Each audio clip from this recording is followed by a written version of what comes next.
नमस्कार, आप देख रहे हैं वीके न्यूज और मैं दिष्टुर उपाध्याय। नागरिकता कानून के विरोध की आड़ में देश की राजधानी दिल्ली को दहलाने की साजिश रचने वालों पर लगातार एक्शन जारी है। जहां केंद्र सरकार इन देश विरोधी मानसिकता वालों पर ताबड़तोड़ कार्रवाई कर रही है, तो वहीं अब दिल्ली सरकार ने भी दंगाइयों के खिलाफ कड़ा रुख अख्तियार कर लिया है, जिससे वामपंथी और लिबरल लॉबी बिलबिला गई है। दरअसल उत्तर पूर्वी दिल्ली में हुए दंगों और हिंसा को लेकर गृह मंत्रालय और दिल्ली सरकार ने बड़ा ऐलान किया है। ऐलान के मुताबिक जेएनयू के पूर्व छात्र उमर खालिद और शर्जील इमाम पर यूएपीए के तहत मुकदमा चलाने की हरी झंडी दिखा दी गई है।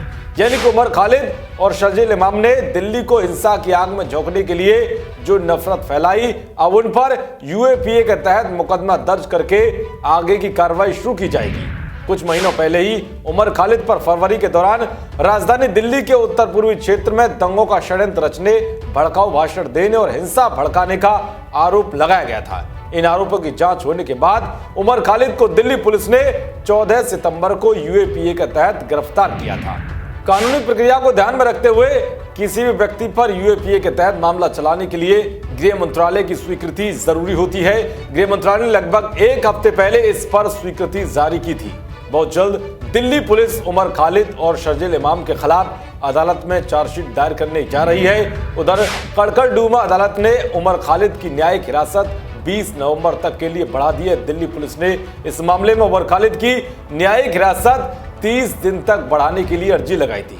दोनों पक्षों की दलीलों को सुनने के बाद अदालत ने उमर खालिद की न्यायिक हिरासत 20 नवंबर तक के लिए बढ़ा दी है। फिलहाल उमर खालिद न्यायिक हिरासत में है और पुलिस इस मामले से जुड़े अहम पहलुओं की जांच कर रही है।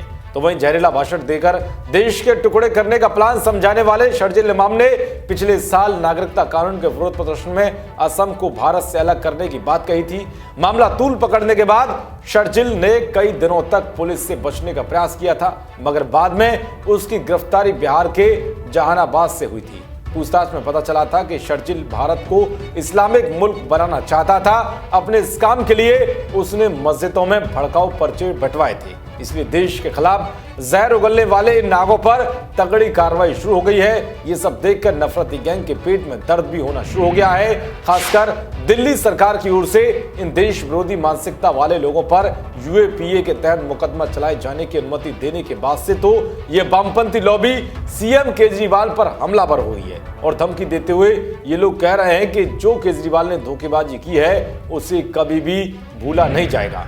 जेएनयू की हिंसा में सुर्खियों में रही आयशी घोष ने अपने ट्वीट में सीएम का नाम लिखकर स्पष्ट कहा है कि धोखेबाजी और विश्वासघात वो कभी भी नहीं भूलेंगी। अजय मिश्रा नाम के ट्विटर यूजर ने लिखा है कि पहले चंदा लिया, वोट लिया और फिर मुकदमा चलाने की भी इजाजत दे दी। आखिर ये धोखा नहीं तो क्या? इसके अलावा कई और वामपंथी गैंग के मेंबरों ने सीएम केजरीवाल को गरियाया है। खैर बौखलाए इस लॉबी को पता होना चाहिए कि नफरत की दुकान का कोई ज्यादा दिन तक साथ नहीं देता है और ये दुकान ज्यादा दिन तक चलने वाली नहीं है, क्योंकि अब देश बदल चुका है। देश और दुनिया की तमाम खबरों को पाने के लिए देखते रहिए वीके न्यूज। नमस्कार।